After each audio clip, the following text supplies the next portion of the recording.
La raza humana vive pendiente de su futuro, imaginando qué cosas nuevas descubrirá, soñando cómo vivirá o qué remotos lugares conquistará. Y sin embargo, aún hoy, miles de años después de haber caminado por primera vez sobre esta tierra, desconoce casi por completo su pasado. No ha podido responderse cómo es que fue creado o de dónde vino. Su ciencia, que ya lo ha puesto entre las estrellas, defiende una teoría evolucionista que sostiene que las formas más complejas de vida provienen de formas menos complejas, postulando que la vida humana proviene de la vida animal, concretamente que el ser humano desciende del mono.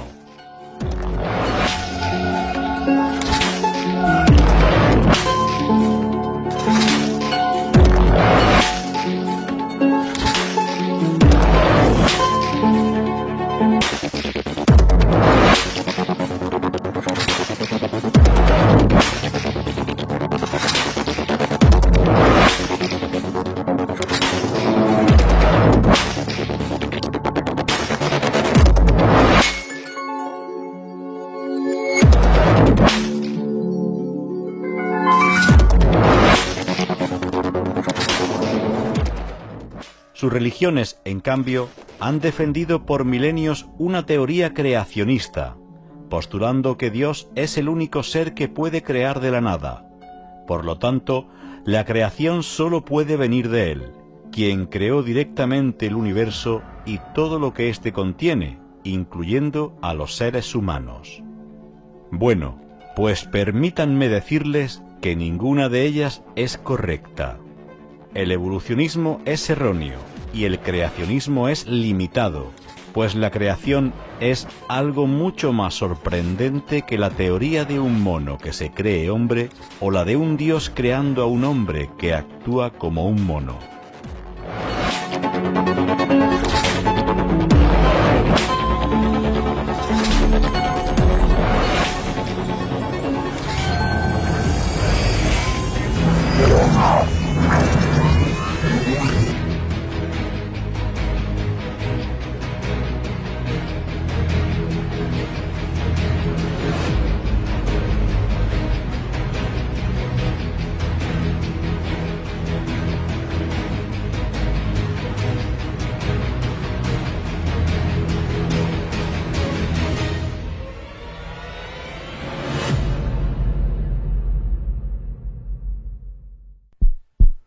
Syberia, godzina 7:17, 30 czerwca 1908 roku.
Mami, tuve un sueño.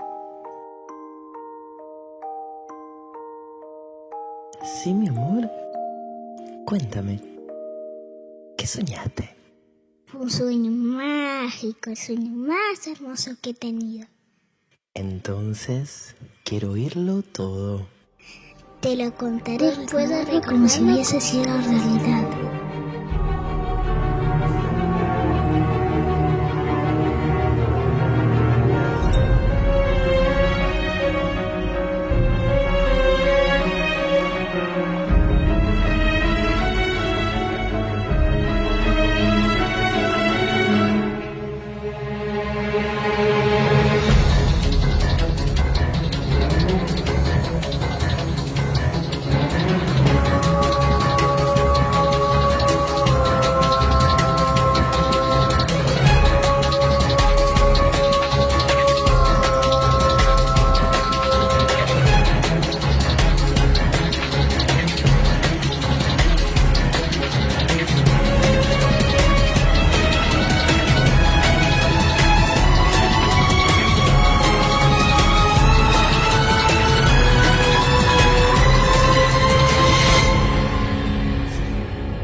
¿Dónde estoy?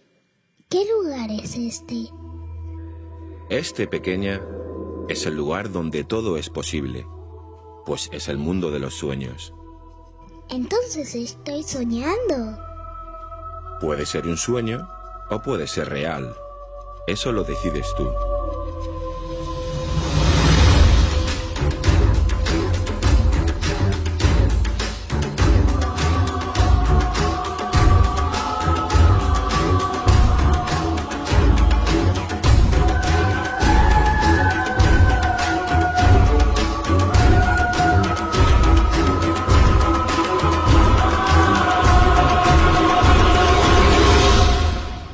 Me siento perdida en esta inmensidad. ¿Perdida? No, pequeña, no estás perdida. Pues tú formas parte de esta inmensidad y ella está dentro de ti. ¿Quién eres? ¿Qué hago aquí? Soy lo que quieras que sea, pues soy Kumar, el espíritu de la tierra. Esa tierra donde naciste y que es tu hogar. Y he venido para contarte una historia que necesitas conocer y que nunca has escuchado. Una historia que ni la mente más creativa podría imaginar y que sin embargo es tan real como las gotas de la lluvia o el amor de una madre por su hijo. Me gustan las historias. ¿Sobre qué trata la tuya? Sobre tantas cosas, solo escucha, mi niña. Escucha y recuerda.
mano y comencemos este viaje a través del tiempo y el espacio. Retrocedamos miles de millones de años hasta los confines del universo, casi al comienzo de la creación del sistema solar, cuando los planetas recién nacían y las estrellas comenzaban a brillar. Ahora demos comienzo a la historia. En un astro cercano a la Tierra llamado Maldek, una civilización prosperaba en ciencias y tecnología, pero decaía en espiritualidad y humanidad.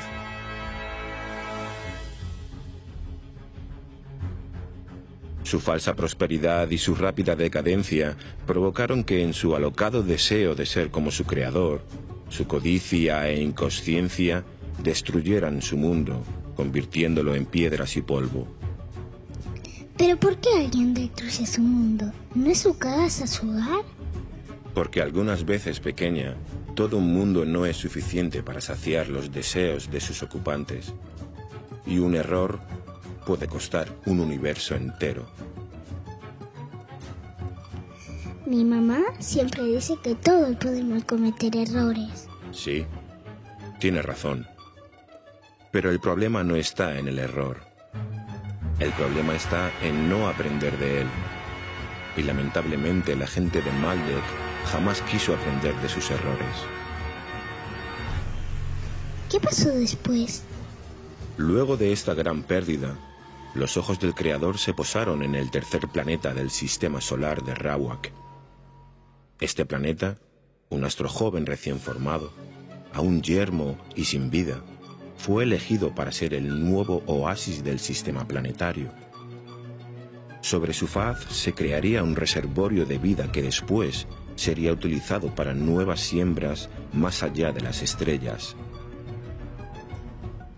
¿Acaso hablas de...? Sí, hablo de la Tierra, tu hogar. Gea antes de pintarse de azul y verde. Ahora, ven conmigo. Quiero mostrarte algo.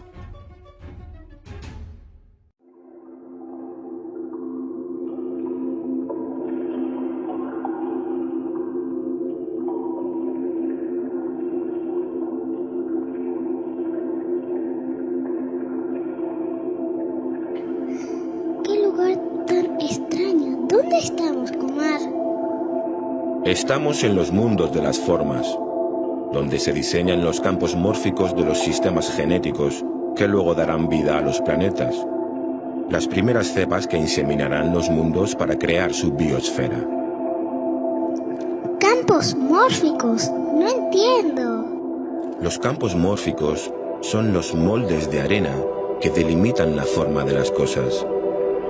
Son lo que hace que un árbol luzca como un árbol y no como un conejo, o que un ciruelo siempre dé ciruelas y no manzanas. Son los diseños matemáticos y geométricos que los formatierras usan para sembrar vida biológica en cualquier lugar del universo. ¿Forma qué? Formatierras.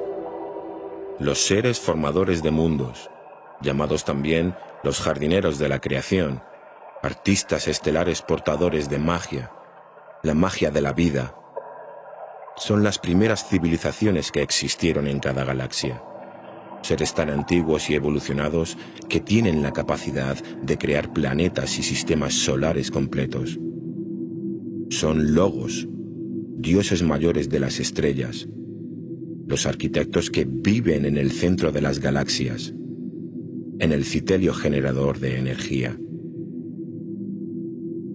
Entonces, ¿serán ellos los que llevarán la vida a la Tierra? Así es. Ahora, mi niña, mira cómo se diseñan las formas y se crea la vida.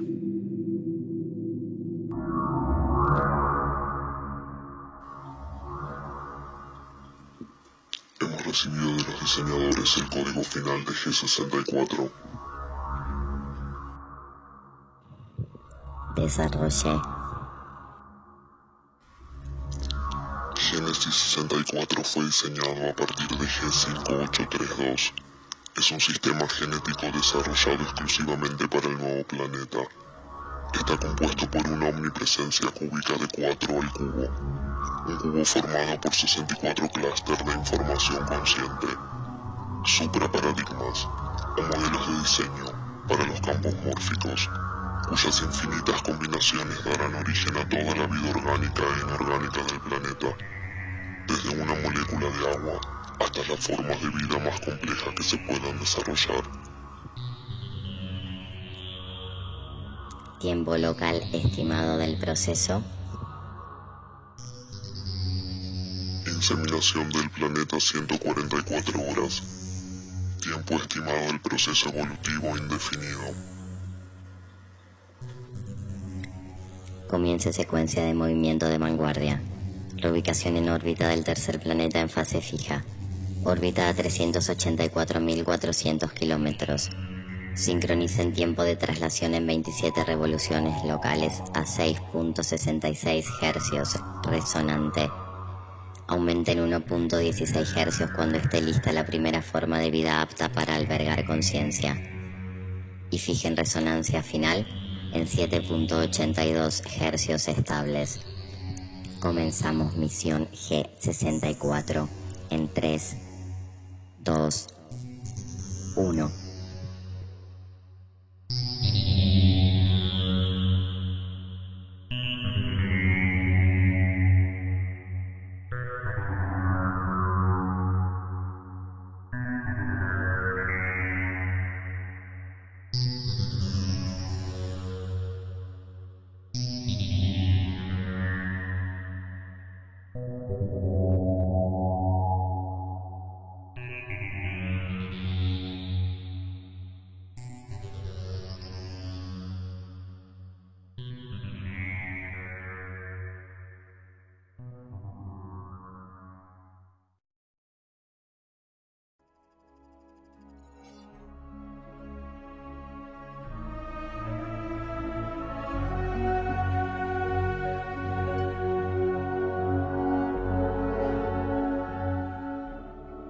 Inmediatamente después, los formatierras llegaron al planeta a comenzar su tarea. Los veo. Son ellos. Que llegan en sus naves. Pero, espera, ¿qué es eso que traen consigo? Es Vanguardia, su base de operaciones y desde donde supervisan todo el proceso de inseminación lumínica de la Tierra. Creo que ustedes le llaman la Luna, la hermosa Selene. Entonces, la luna es artificial, como una gigante nave. Excelente deducción. Pero es más que solo una nave, pues su propósito será regir los ciclos naturales del planeta y el de las formas de vida que en él serán implantadas. Observa a los jardineros darle forma a su jardín.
En 6 días fue sembrada toda forma de vida. Al séptimo, descansaron, observando con satisfacción la culminación de su trabajo. La tierra fue su lienzo, y sobre ella habían creado una obra de arte.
Kumar, ¿qué es todo ese movimiento? Eso es la vida floreciendo. Observa cómo cada forma toma su propia forma.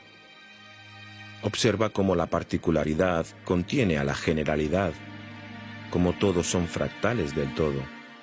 Y una gota de agua contiene al universo entero, y este a una gota de agua. Durante miles de años, la vida floreció en el planeta cubriéndolo de flora y fauna por doquier, formando un sistema biológico perfecto, donde nada se desperdicia y todo se aprovecha. Nada sobra y nada falta, pues todas son piezas necesarias. Engranajes indispensables de una maquinaria divina, creadora de un maravilloso orden dentro de un inexplicable caos.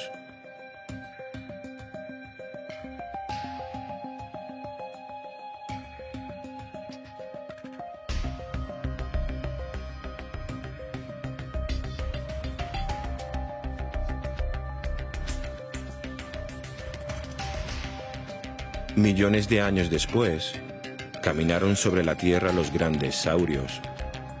Estos gigantes, que se adaptaron perfectamente a las condiciones del planeta, dominaron sobre las otras especies, multiplicándose y evolucionando como se esperaba. Solo los dinosaurios evolucionaron, pero las demás especies... Toda forma de vida evoluciona.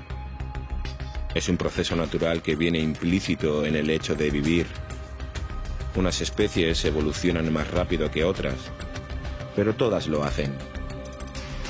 Y así como una planta o un ave evolucionan, algún día tú también lo harás, mi niña, convirtiéndote en mujer. Me convertiré en... ¿Mujer? ¿Qué me ocurrió? ¿Cuándo sucedió esto? Mírame, soy diferente. Ahora soy grande. Ya no soy una niña. Soy una mujer. Como mi madre. La evolución, mi niña. La evolución. Todo en esta vida cambia continuamente. Nada permanece estático. Todo tiene un ciclo, un tiempo, un patrón compuesto por los ritmos de la creación. Las octavas. Así como tú creciste sin darte cuenta, la creación misma crece todo el tiempo sin que se perciba, pues sus ritmos son muy lentos comparados con los tuyos, o incluso con los míos. Obsérvalo por ti misma. Contempla cómo evoluciona la creación, proyectándose continuamente sobre sí misma y creando más vida de la vida.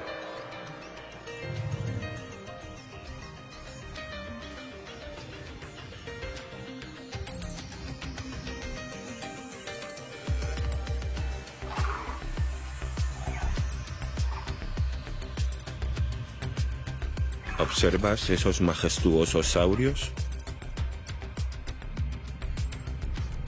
Sí, son enormes. Entre ellos se encuentran los Trudón, unos saurios bípedos con capacidad evolutiva superior, que con el tiempo serán elegidos para recibir el mayor privilegio existente para una forma biológica.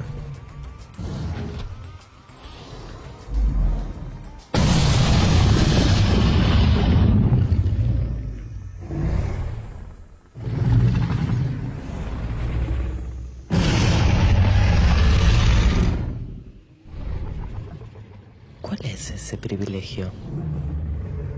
Convertirse en los avatares de la vida consciente del universo, volviéndose su vehículo de desplazamiento y manifestación en este espacio matricial. Pero esa, mi pequeña, es también la mayor y la más grande de las responsabilidades, pues el ser verá el mundo a través de tus ojos, tocará a través de tus manos, besará con tus labios y amará con tu corazón. Tu dolor será su dolor, y tus lágrimas serán sus lágrimas. Te convertirás en su novato maestro, y él en tu sabio alumno. Pero, ¿estaba preparado el Trudón para ello? Lo estaba y no. Fisiológicamente tenía las capacidades para albergar consciencia, pero solo el tiempo iba a demostrar si era digno de hacerlo. Millones de años después de realizar la inseminación lumínica del planeta, los formatierras regresaron a observar cómo había evolucionado su creación y a iniciar el proceso evolutivo asistido del Trudón con la primera manipulación genética de la especie. ¿Manipulación? ¿Para qué? Para convertirlo en la vida consciente de la Tierra, haciendo que se reconozca como una particularidad dentro de la generalidad de la creación. ¿Cómo es que una especie ya desarrollada y con una evolución de millones de años se le puede volver consciente de sí misma de un momento para otro? Cuando una especie es considerada propicia para albergar a la vida consciente, ésta se inocula en la forma de vida elegida para contenerla. Esta inoculación se hace mediante un dispositivo que otorga el primer choque consciente en sus particulares octavas de existencia. Este choque da a la especie elegida la oportunidad de tomar consciencia de su particular existencia y comenzar el camino de la evolución de la consciencia. ¿Cuál es ese dispositivo? Uno tan antiguo como los mismos formatierras, llamado el monolito negro. Cuando este dispositivo hace contacto con la especie elegida por sus características y capacidades evolutivas, transfiere al campo mórfico de dicha especie un algoritmo que activa el código de acceso para que la conexión con determinados estados de conciencia se active y comience a observarse como una individualidad y no como un colectivo. En esos casos, la vida consciente del universo se manifiesta por primera vez por transmigración y no por conexión, como en el caso de los trudones, que no nacieron conectados al ser, sino que se enlazaron ya nacidos. Y dime, ¿qué ocurrirá con sus hijos? ¿Tendrán que pasar por el mismo procedimiento? No. Sus futuras generaciones ya nacerán enlazadas, aunque sus seres no se manifestarán hasta miles de años después, cuando logren expandir su consciencia y cristalizar su espíritu, como ahora intentan hacerlo ustedes, culminando lo que inició el Trudón, despertando al fin del sueño eterno de la inconsciencia de la ameba. Es extraño. Nunca había escuchado nada de lo que me cuentas ahora, pero siento como si algo se activara dentro de mí, haciéndome recordar cosas que no logro explicarme. No pierdas tu tiempo buscando explicaciones para aquello que simplemente debe sentirse. Dime, ¿crees en la magia? Sí. Entonces, contémplala. Y aquí tienes que saber algo. Toda creación conlleva un sacrificio. Como el padre que se sacrifica por sus hijos, ellos se sacrificaron por nosotros, entregando su ADN para que el Trudón se convirtiera en Manu al incorporarlo a su genética. Ahora callemos y observemos, que es el tiempo de la creación de la primera especie consciente del planeta, el Pasú, o Manu original.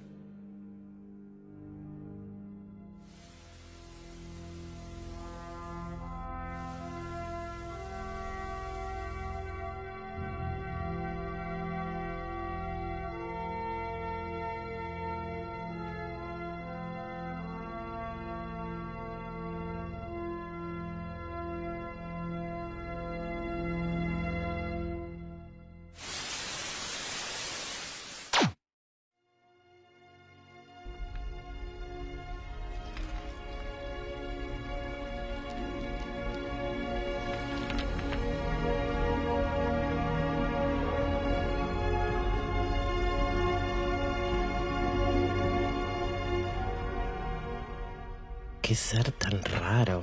Ese pequeña es el Manu original. Tiene un aspecto muy extraño. No se parece a nada que haya visto antes. El Manu original era ovíparo. Lucía como un humanoide bípedo reptil, con órganos genitales internos, sin glándulas mamarias, y tenía comunicación lingüística mediante sonidos guturales parecidos al canto de los pájaros actuales. Se adaptó perfectamente a su entorno, logrando incluso desplazar a los dinosaurios como la especie dominante. Sin embargo, su evolución natural fue interrumpida, pues millones de años después de la inoculación de la consciencia hecha por los formatierras, seres de otra raza extraterrestre, expertos genetistas provenientes del sistema de Alpha Draconis, realizaron la primera manipulación genética al Pasú, surgiendo así los primeros Manus modificados del planeta. Estos eran similares a los mamíferos, aunque todavía predominaban en ellos los rasgos reptiles. ¿Eran como los monos? No, eran Manus modificados, y aunque tenían similitud con los primates, no lo eran. Los Manus nunca tuvieron pelaje en su cuerpo, y tampoco anduvieron en cuatro patas, pues sus ancestros eran reptiles de lisa piel que caminaron erguidos desde que eran trudones.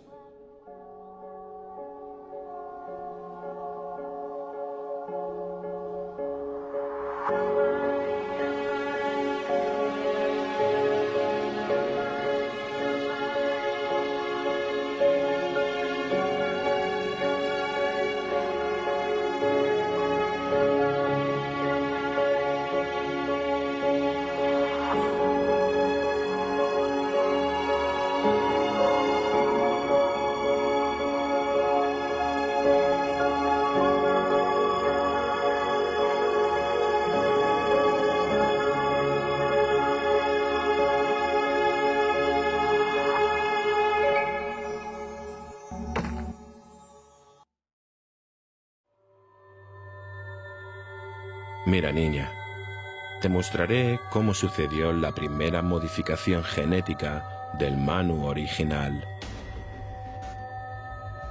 Este es el nuevo planeta.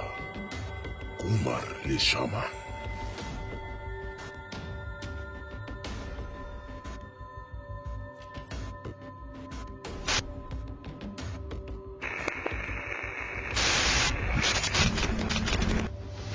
¿Cuál es la especie que eligieron los lobos? Un saurio evolucionado, que le llaman Manu original. Entonces, esa será nuestra cepa de colonización.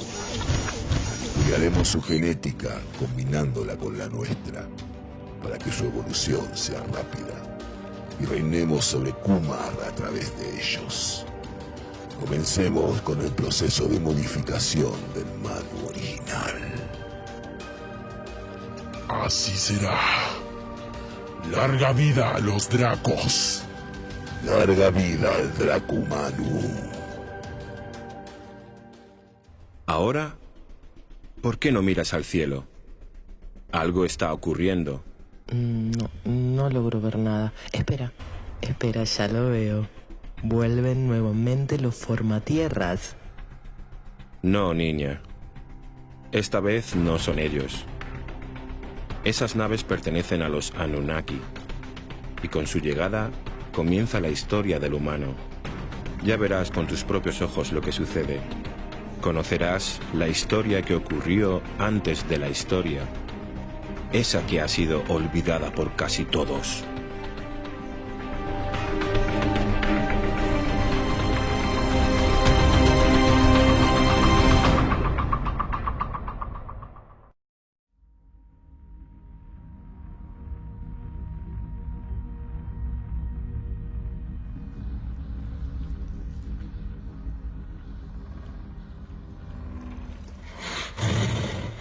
Informe sobre este mundo salvaje.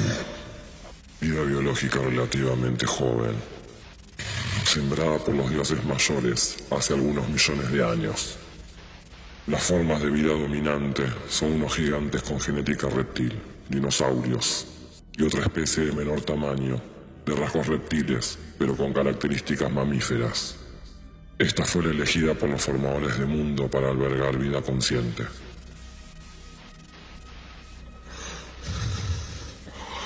Proceso evolutivo, natural.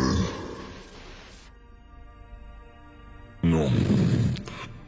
Han sufrido dos manipulaciones genéticas. Una por los propios lobos para lograr la transmigración del ser.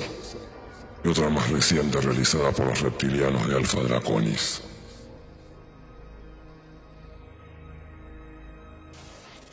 Serán ellos a quienes usaremos como base para la creación del Lulu.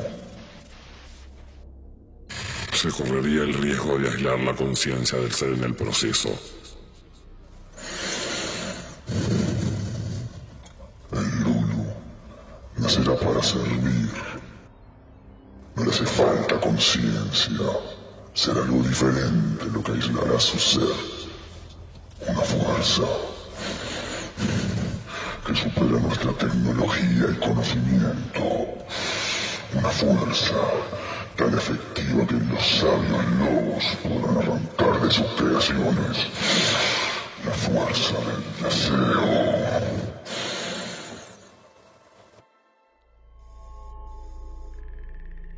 Mucho se cuenta sobre los Anunnaki, pero casi todo es erróneo. Los Anunnaki no son una especie como se cree, sino un grupo de especies que comparten una genética similar, cuyo ADN tiene una doble cadena de aminoácidos con características de compatibilidad genética. Por lo tanto, su ADN podía incorporarse tanto a especies mamíferas como reptiles. Entre los Anunnaki llegados al planeta, había una raza de genética reptil como los Manus, pero con apariencia y hábitos mamíferos. Esta raza, viendo el potencial del Manu, decidió manipularlo, agregando a su ADN genes Anunnaki, creando así una nueva especie para un fin determinado. Esta especie fueron los Lulus.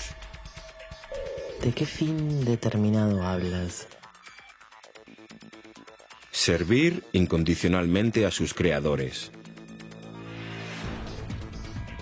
¿Te refieres a ser sus esclavos? Sí y no.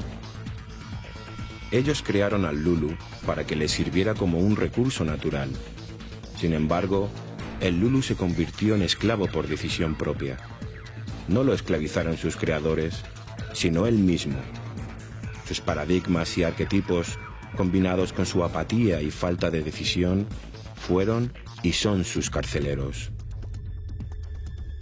No lo entiendo. ¿Cómo alguien se esclaviza a sí mismo y ni siquiera se da cuenta? No es necesario que lo entiendas. En el momento adecuado lo comprenderás. Por ahora, continuemos con la historia.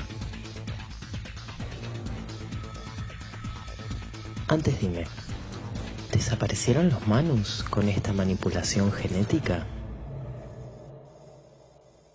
No todos. Algunos de ellos, al percatarse de las intenciones de los Anunnaki, huyeron al interior de la Tierra, donde han habitado desde entonces. Pero hubo quienes no corrieron con la misma suerte. ¿A qué te refieres? Buscando crear las condiciones de vida idóneas para que los Lulus se adaptaran, los Anunnaki modificaron, entre otras cosas, la gravedad del planeta, lo cual fue catastrófico para las formas de vida más grandes y pesadas. En poco tiempo, los gigantescos saurios desaparecieron de la faz de la Tierra, víctimas de su tamaño. Para la creación del Lulu, los Anunnaki utilizaron una variedad de ADN de distintas razas extraterrestres, entre ellas una originaria de Alpha Centauri A, cuya genética era necesaria para lograr que el sistema inmunológico del nuevo Lulu se formara de manera acorde a las inclemencias y necesidades de los virus y bacterias del planeta. El único inconveniente radicaba en su sangre, pues su factor RH negativo no concordaba con el factor RH positivo de los Manus. Este problema, si no era corregido, podría acarrear problemas hemofílicos en la gestación, complicando la continuidad de la nueva especie. Para subsanar este inconveniente, se decidió crear a los Lulus por cultivo, y no por reproducción natural, al menos hasta encontrar una solución definitiva. Por lo tanto, los Lulus eran RH positivo o RH negativo, según la combinación genética del cultivo, hasta que mucho tiempo después, los Lulus se cruzaron con los Manus. Esta cruza entre dos especies diferentes pero genéticamente compatibles dio como resultado al Lumanu, el humano que hoy conoces. Si observas el desarrollo del feto, desde el cigoto al nacido, verás que éste pasa por todos los ADNs intervinientes en su creación, desde el Manu original hasta el humano actual, comenzando como reptil y terminando como mamífero. Mira, niña, mira su transformación de millones de años en tan solo 9 meses.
has hablado de genética una y otra vez. Claro, mi niña. Todo es genética en la creación de las especies de Génesis 64. En ese caso, ¿lleva también el humano, por descender del Lulu, los genes de un esclavo? Esa es una buena pregunta. Permíteme dejar la respuesta para más adelante.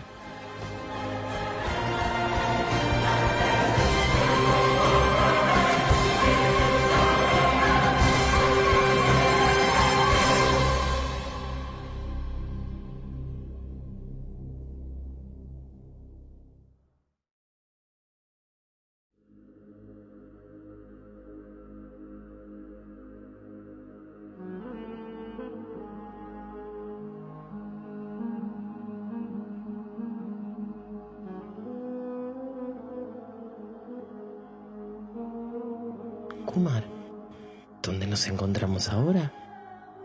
En el antiguo Egipto, miles de años después de la aparición del humano. ¿Qué hacemos aquí?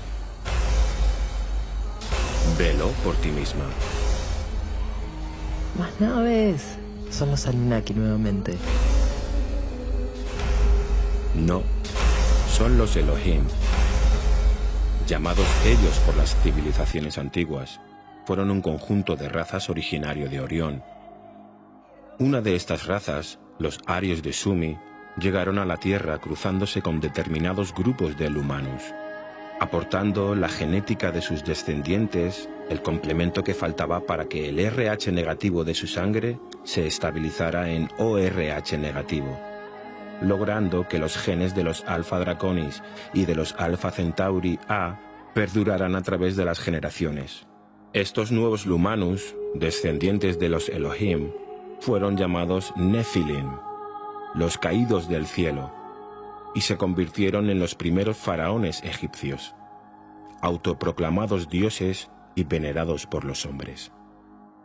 Fue por los Elohim que los Nephilim se convirtieron en faraones, y fue por ellos mismos que cayeron. Un dios menor egocéntrico, cruel y vengativo, descendiente de los Elohim, celoso del poder de los faraones humanos, que ahora ocupaban el cargo que antes tenía su raza, decide cambiar el juego, buscando gobernar y obtener poder, adoración y pleitesía, sin necesidad de sentarse en un trono y pasar las amargas peripecias de una vida terrenal.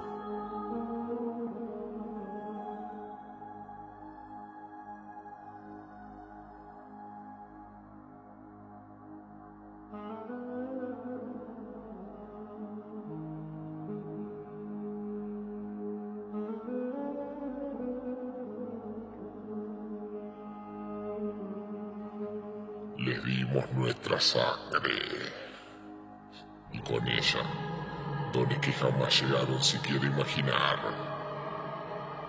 Pero ahora, su vanidad es grande, tan grande que no les permite ver su pequeñez y fragilidad. Por nosotros son todo, pero sin nosotros son nada. Se creen dioses entre los hombres, pero son insignificantes entre los dioses. Los Nephilim se hacen llamar los caídos del cielo, aunque siempre vivieron en el suelo, añorando las estrellas, ese divino tesoro con el que solo pueden soñar, pues es inalcanzable para ellos. Su reinado, que apenas ha durado un parpadeo, pronto terminará.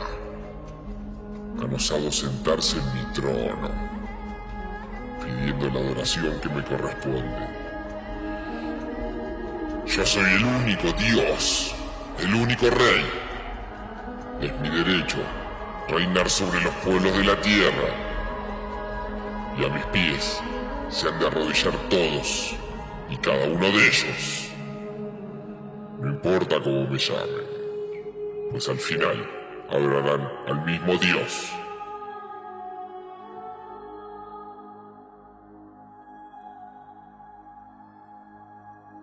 Siguiendo con lo planeado, este dios elige a una de las llamadas razas semitas para ser la ejecutora de sus deseos. Estos crearían un inconsciente colectivo que lo adorase y cumpliera su voluntad, entregando energía y otros fluidos para saciar sus oscuros deseos. De entre todos los posibles candidatos, se elige a los hebreos, cuya lengua era el Yehudit, o judeo, que luego por deformidad y asociación acabó dándoles el nombre con el que son actualmente conocidos, los judíos. ¿Por qué a ellos? Por aquello de lo que hemos hablado todo este tiempo, genética. De entre todos los semitas, los hebreos eran portadores de una genética que induce al egoísmo y a la agresión. Así, una vez elegida la raza que lo representaría, Yahvé o Jehová, como es conocido este dios menor, realiza con los hebreos un pacto de esclavitud y sometimiento para el humano, convirtiéndose los judíos a partir de ese momento en el pueblo elegido. ¿A qué pacto te refieres? Acompáñame y te mostraré la respuesta. Según la Biblia, Jehová le entrega a Moisés, en el monte Sinaí, supuestamente, las tablillas de la ley, los 10 mandamientos, leyes morales impuestas por la Iglesia a sus feligreses para ser cumplidas por todos, menos por la propia Iglesia. Sí, conozco esa historia, pero no entiendo qué tiene que ver con todo esto. Más de lo que te imaginas, mi pequeña. Esa es la historia contada por la religión. Te contaré la historia real. Conocerás cómo se inició el sometimiento del hombre por el propio hombre.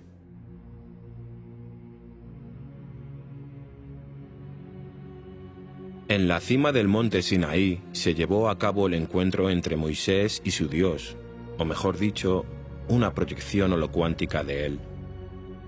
Ahí, el Amesterdamo Supremo Baphomet, representante de Jehová, le entrega a Moisés no los 10 mandamientos, sino el algoritmo de la Cábala, sellando con ello el pacto entre Yahvé y los judíos. Dicho algoritmo contenía la explicación e instrucciones del manejo de la realidad subjetiva, octavas y demás secretos de la realidad holocuántica del hombre. Este pacto representaba para las 12 tribus hebreas la protección de la gracia de Yahvé, a cambio de su total sumisión a la voluntad y planes de Baphomet.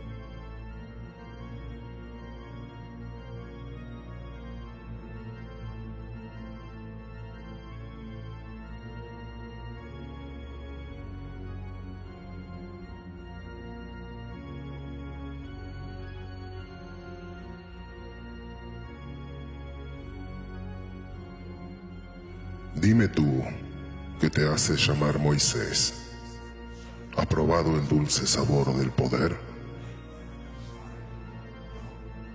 No, el poder es y ha sido patrimonio de los sagrados faraones. Así fue, pero ya no será más. La era de los faraones humanos está por terminar, pues su trono es y siempre ha sido mío. Ha llegado el momento de reclamar lo que me pertenece. Y si tú y los tuyos se inclinan ante mí, obedeciendo todas y cada una de mis órdenes, tendrán mi gracia y mi protección. Disfrutarán de riquezas que hoy solo pueden soñar. Serán los amos del mundo, mis únicos representantes. Su voz será mi voz, pues llevarán mi voluntad a todos los rincones del planeta. Solo ustedes conocerán los secretos de la realidad. Realidad que convertirán en ilusión para el humano. Y tú, Moisés, probarás las dulces mieles del poder. Poder que hoy te es entregado por tu Dios.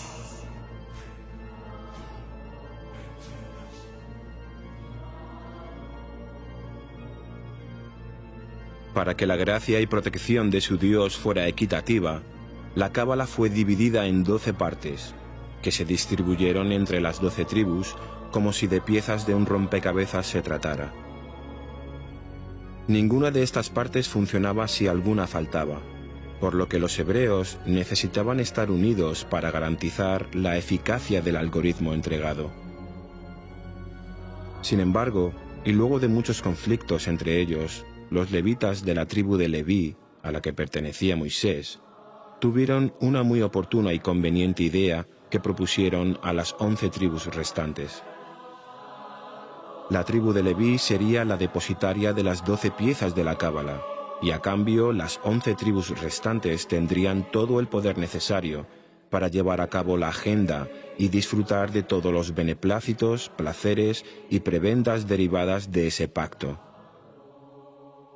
Así quedó conformado el esquema que de ahí en adelante se llamaría el Pacto de los 11 de Sión, pues este acuerdo fue firmado en una fortaleza en el monte Sión. De ahí la palabra sionista, que hace referencia a ese pacto secreto del poder hebreo y del que nada tiene que ver el pueblo judío, tan inocente y manipulado como cualquier otro. Desde ese momento, los 11 de Sión se ocuparon de ejecutar todo aquello que los levitas decidían. Posteriormente, este esquema de los 11 de Sión se llevó a cada nación, país o región contemporánea del mundo. Ellos son el llamado gobierno invisible, aquellos que manejan los hilos de naciones enteras. Sea el país que sea, su gobierno secreto está conformado por 11 instituciones, empresas u organizaciones judaicas, cada una representada por un miembro de los 11 de Sión, que tiene el poder suficiente como para presionar, extorsionar y manipular los destinos de un gobierno y de su pueblo.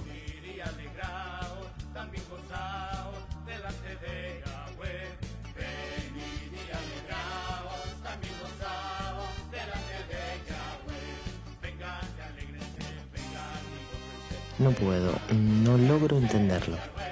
¿Cómo es que un pequeño grupo de personas puede dominar y decidir el destino de los habitantes de un planeta entero?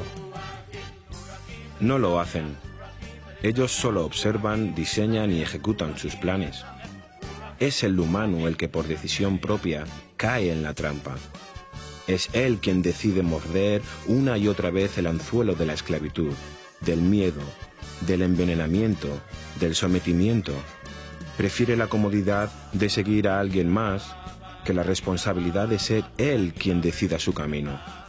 Vive inmerso en estúpidos sueños, creyendo que es lo que tiene, vendiendo su tiempo, su vida, para ganar un miserable sueldo que utiliza para consumir compulsivamente, llenándose de pertenencias materiales inútiles, basura con precios exorbitantes pero carentes de cualquier valor.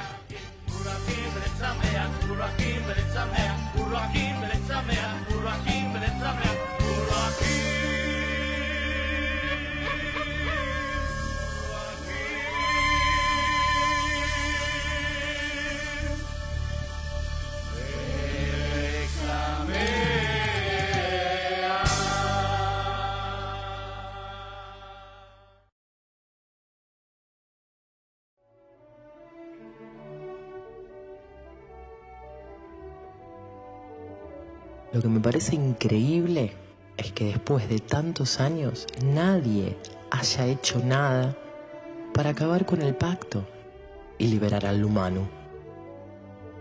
Permíteme decir que estás equivocada. Muchos lo han intentado, pero fueron difamados, vapuleados y humillados por aquellos a quienes buscaban liberar. Uno en especial pagó con dolor su amor por el humano. Acompáñame y te mostraré.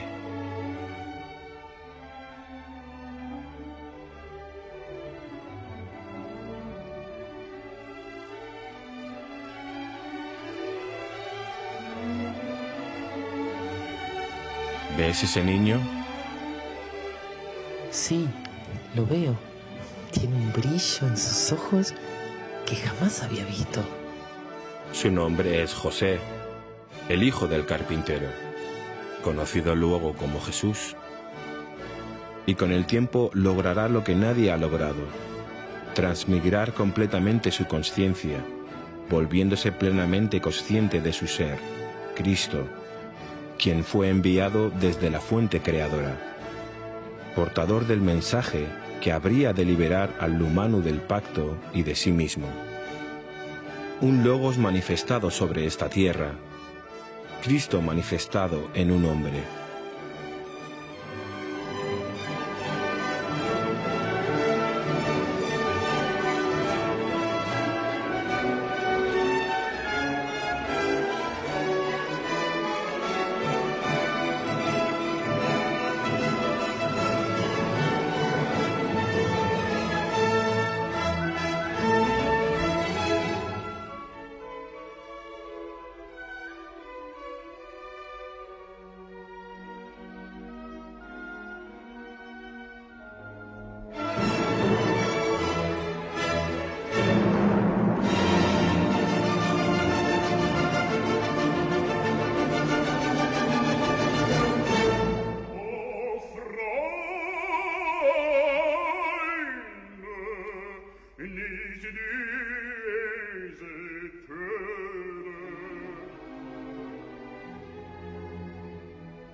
¿Y qué pasó?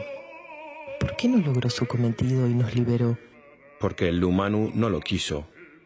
No quiso despertar de su sueño de ser especial y único, hecho a imagen y semejanza de su falso Dios. Porque su raíz, su ADN, es ser esclavo de sus dioses y de sí mismo. Oh, siento tanta frustración que necesitamos para reaccionar. Es una respuesta que desconozco. Hace cientos de años que muchos intentan que el humano reaccione, ya sea apretando cada vez más la soga a su cuello o dándoles todas las libertades de manejar sus vidas, y sin embargo, siguen negándose a ser libres. ¿O es acaso que se ha esperado mucho de nosotros? ¿Esperar? ¿Qué se puede esperar de aquellos que, teniendo la benevolencia de su Padre, lo niegan y lo entregan para ser devorado? ¿Qué se puede esperar de aquellos que dudan de todo, aun de la verdad que le dicta su corazón? ¿Qué se puede esperar de aquellos que están ciegos, sordos y mudos ante el dolor y el sufrimiento de sus semejantes? ¿Qué se puede esperar del que muerde la mano del que le da de comer y desconfía hasta de su hermano? Son salvajes, violentos, egoístas, crueles, desalmados, aberrantes, soberbios, mentirosos, humanos sin ninguna duda y sin posibilidad de ser, y no por Jehová, por el pacto, por Baphomet o por los sionistas, sino por ellos mismos. Se les ha dado todas las posibilidades y siguen eligiendo el camino incorrecto, el camino de la desconfianza y la apatía, el camino corto y fácil del egoísmo y el falso amor, el camino de los egos y la fantasía del Salvador venido de las estrellas, el camino de la violencia, las guerras, el hambre, el poder y el dinero. Pero no todo es culpa nuestra. Nosotros actuamos así porque ellos hacen todo para manipularnos, esclavizarnos y decidir por nosotros. Es su juego y son ellos los que hacen las reglas. No, pequeña. Ustedes las hacen o permiten que las hagan. Son las reglas del humano, sus leyes, su mundo. El humano quiere libertad, pero no quiere liberarse de sus propias cadenas. Cristo vino a ayudarlos, confió en ustedes, los entendió, los defendió, los representó, los respetó, los educó, los curó, los amó, y pese a todo, fue perseguido, torturado y crucificado. ¡Qué ironía! Los que buscaban la liberación mataron a su liberador. No sé qué decir. No tienes que decir nada. Solo escucha el resto de la historia. Después de ser crucificado, y para acabar de esconder la verdad entre mentiras, el sionismo crea la religión católica para distorsionar por completo el mensaje y las enseñanzas de Cristo el Logos, acomodándolas a su antojo y beneficio, convirtiéndolo en un icono del sufrimiento, mostrándolo vencido y crucificado, grabando en el humano la culpa, el dolor, el fracaso y el castigo de fuerzas supremas a las que no puede enfrentar. Me siento confundida, abrumada, con cada palabra que escucho, con cada triste y amarga verdad. Me parece imposible de creer que ese pacto de terror siga vigente después de miles de años. Y que cuando tuvimos la oportunidad de acabar con él y ser libres, entregamos a nuestro liberador a las garras de la bestia. Fue así porque así tenía que ser. Nada en esta vida ocurre por azar. Todo, absolutamente todo, ya está contemplado. Cristo fue su primera llamada a la libertad, pero no la última. 2000 años son bastante tiempo y las oportunidades nuevamente tocarán a su puerta.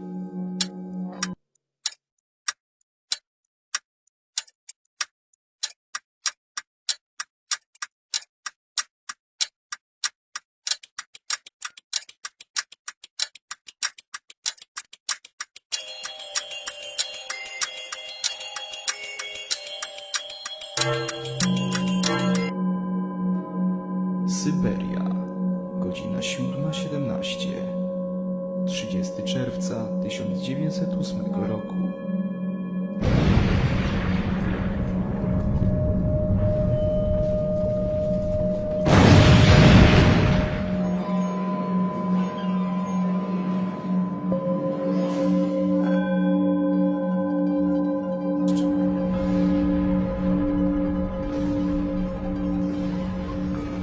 ¿Qué ves a tu alrededor?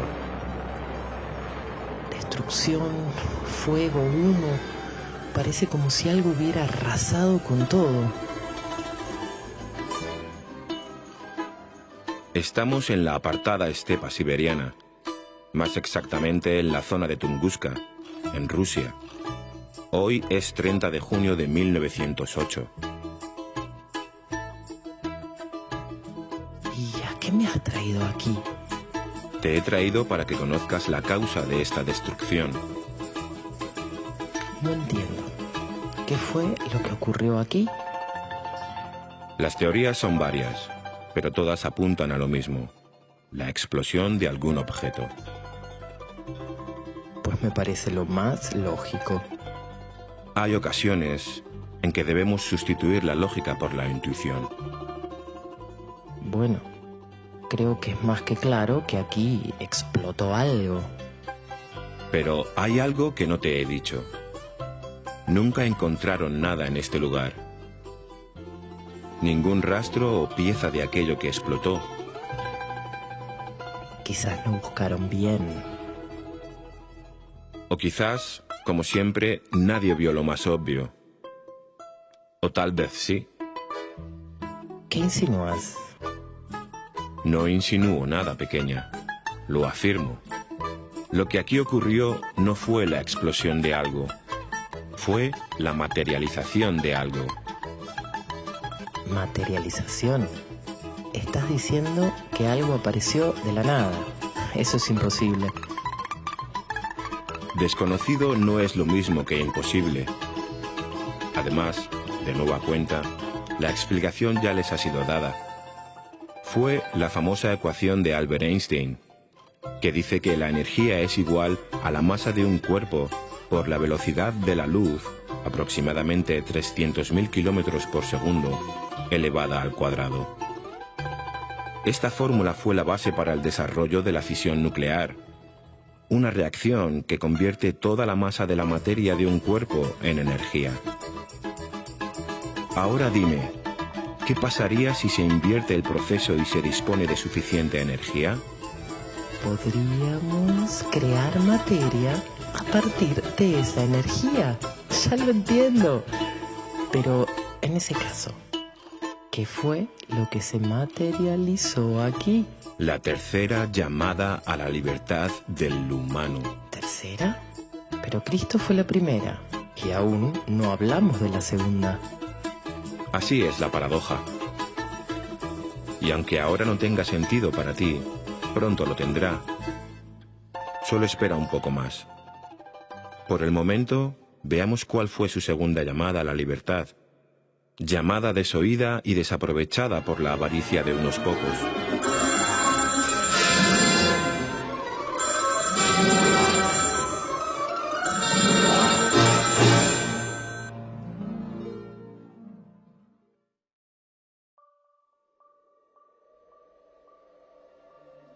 Ahora veremos un poco de historia. Después de la derrota de Alemania en la Segunda Gran Guerra, el sistema cabalístico sionista vio afianzado su poder e influencia en todo el mundo. Vencido Hitler, habían acabado con su único rival verdadero. El mando de dicho sistema fue tomado por Estados Unidos y su presidente. Estos, junto con sus aliados, buscaban desarrollar tecnología militar que les diera la superioridad necesaria para evitar otro incidente como el provocado por Hitler, y que casi provoca la caída del pacto. ¿Estás diciéndome que después de vivir la guerra más sangrienta de la historia, al Lumanú solo le importa desarrollar armas más poderosas y destructivas? No al humano de a pie, sino a sus gobernantes. Ellos tenían una agenda que cumplir, la del pacto, y las armas eran un método efectivo para llevarla a cabo. Tan era así que en su deseo de conseguir tecnología le dieron la espalda a quien les tendieron la mano desinteresadamente. Cuéntame, Kumar, ¿qué fue lo que pasó? 9 años después del fin de la Segunda Guerra Mundial, ocurre el primer encuentro contemporáneo de intento de ruptura del pacto entre el presidente Eisenhower y una raza extraterrestre contraria a los intereses de Baphomet. Esta raza, los llamados nórdicos, ofrecieron a Eisenhower liberar a la humanidad de la influencia del pacto a cambio del desarme nuclear de las potencias. Sin embargo, el acuerdo fracasó, pues Eisenhower pedía como condición la entrega de tecnología extraterrestre que les diera la tan ansiada superioridad armamentística.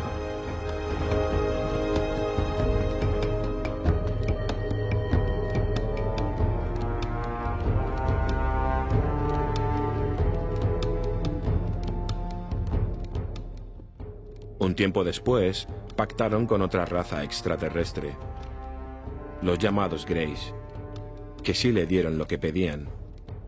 Por segunda ocasión, el Lumanu rechazaba la libertad y pactaba a su conveniencia.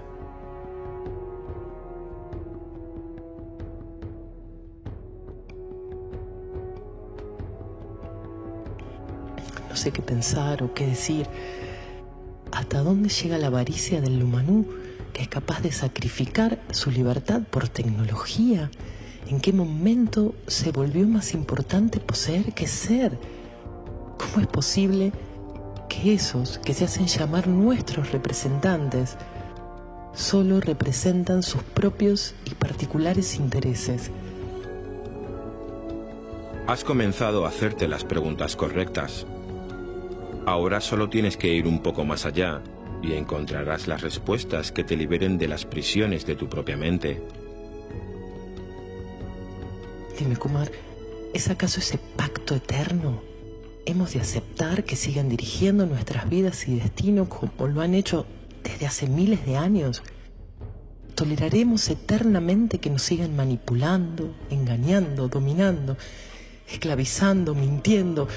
Y nosotros, como obedientes corderos, agachamos la cabeza ante sus reclamos. No, mi pequeña. El pacto está por llegar a su fin, y con él caerán muchas de las cadenas que mantienen al humano dormido e inconsciente.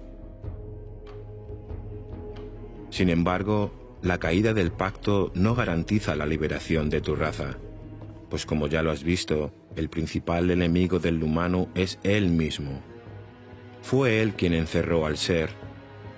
Fue él quien decidió ser esclavo de su inconsciencia y de sus deseos, y por lo tanto, solo será él quien libere al ser de su profundo encierro.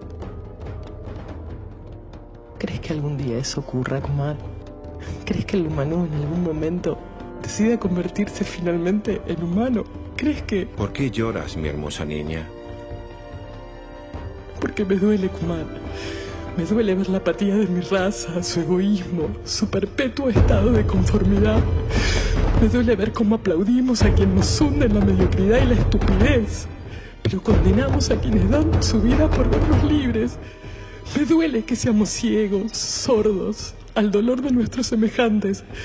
Me duele ver que para nosotros una sonrisa no vale nada y el dinero no vale todo. Pero lo que más me duele es que me duele hasta ahora. La verdad siempre es dolorosa para aquellos que han vivido entre mentiras, pero con el tiempo ese dolor se transforma en valor, y ese valor acaba convirtiéndose en voluntad. ¿Valor para qué? ¿Voluntad para qué, Kumar? ¿De qué nos servirá ser valientes cuando nos hayamos destruido a nosotros mismos y a Gea?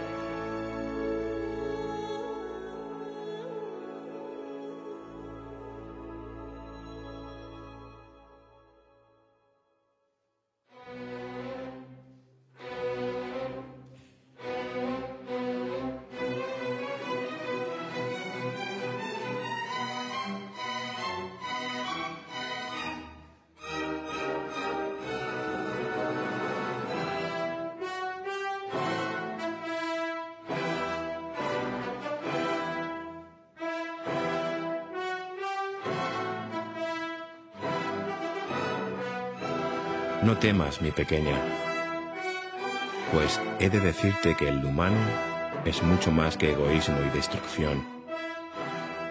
Tal vez ahora no se den cuenta, pero en su corazón portan la luz necesaria para iluminar la más profunda oscuridad, la oscuridad de la inconsciencia y el egoísmo. En su interior existe el amor necesario para reconstruir todo lo que han destruido, la consideración suficiente para perdonar y perdonarse por todos los errores cometidos, el valor requerido para liberarse y hacerse responsables de su libertad. Son una raza joven que aún tiene mucho que aprender, pero están destinados a crecer, a evolucionar, a convertirse en humanos, hijos dignos del Padre que nunca los ha dejado. Cuando se den cuenta de ello, todo cambiará y su realidad será distinta. Dejarán de destruir para comenzar a construir un mundo diferente, el mundo que se merecen, pues recuerda que en sus genes portan también la magia de los logos, dioses creadores de mundos, creadores de la bendita vida.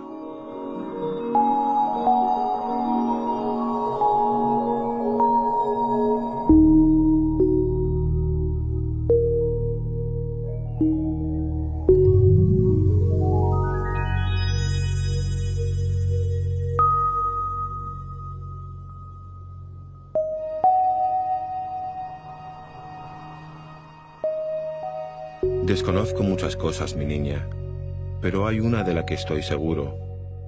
A Gea le espera un futuro totalmente diferente al de Maldek. El futuro de Gea es brillante como el sol de verano. Así es y así será. ¿Cómo lo sabes? ¿Que cómo lo sé? Permíteme contarte un secreto. El futuro, mi pequeña amada, existe y ya pasó.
¿Dónde estás, Kumar? Kumar nos ha dejado un momento a solas. ¿Qué? ¿Por qué soy niña nuevamente? ¿Quién eres tú? ¿Qué hago aquí? Siempre fuiste niña, aunque te creísteis adulta. Tu esencia es de niña. ¿Que quién soy yo? Soy tú, y tú eres yo. Somos el dragón, la humanidad de tu futuro y de mi presente. Te hemos traído para mostrarte y decirte que han triunfado, hemos triunfado. Y esto es lo que les espera cuando finalmente lleguen como nosotros llegamos en su momento, regresando de nuestro presente a tu presente, a ejecutar lo ya ejecutado, ayudándolos a llegar a nosotros, y de este modo la humanidad toda trascienda las fronteras de su propia mente.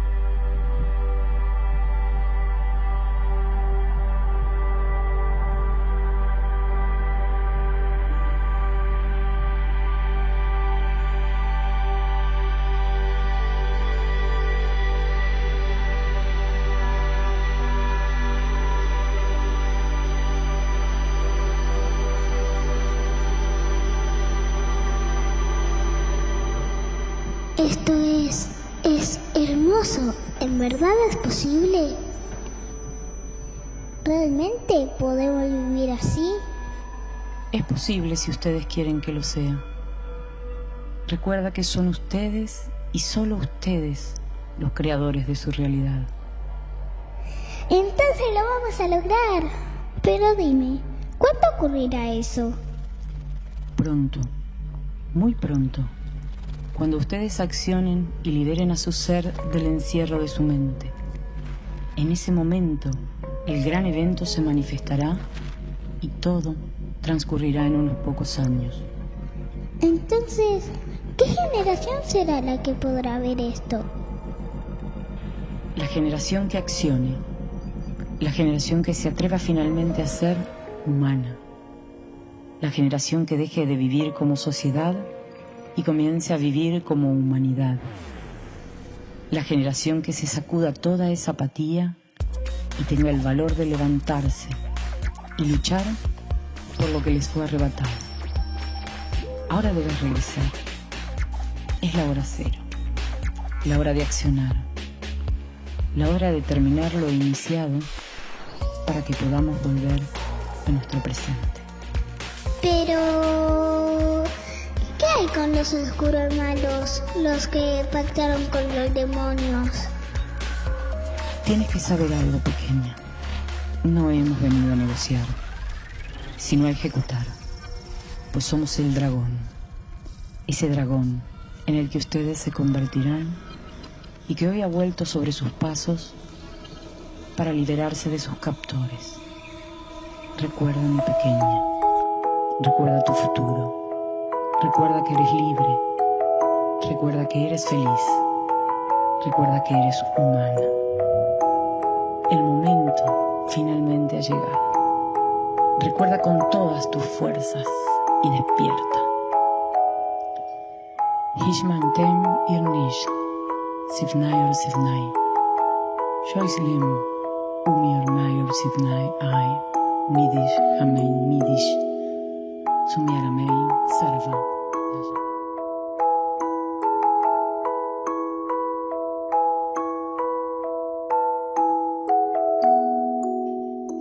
Mami, tuve un sueño.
Bitácora del capitán. Fecha estelar, la descendente. 2506-105. Fa Choquemí. 7:17 horas del día 30 de junio del año 1908. De la antigua Gea 7.82. Tunguska, Siberia.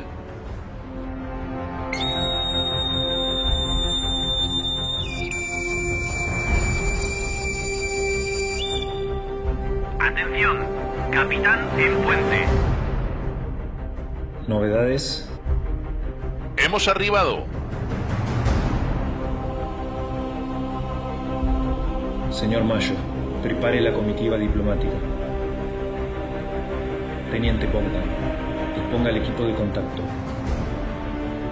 Señor Tridi, posicione la nave en las inmediaciones de Saturno Ra hasta la fecha programada de entrada en escena del dragón. TMD, ponga la nave en modo hipertiempo y comience preparativos finales. Número 1, tome el mando.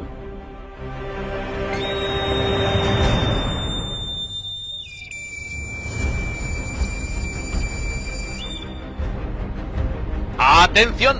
Capitán, abandona el puente. Bitácora del capitán. Fecha estelar, la descendente. 2506-105. Fa Choquemí. 30 de junio de 1908. Misión GA 5.0. En marcha.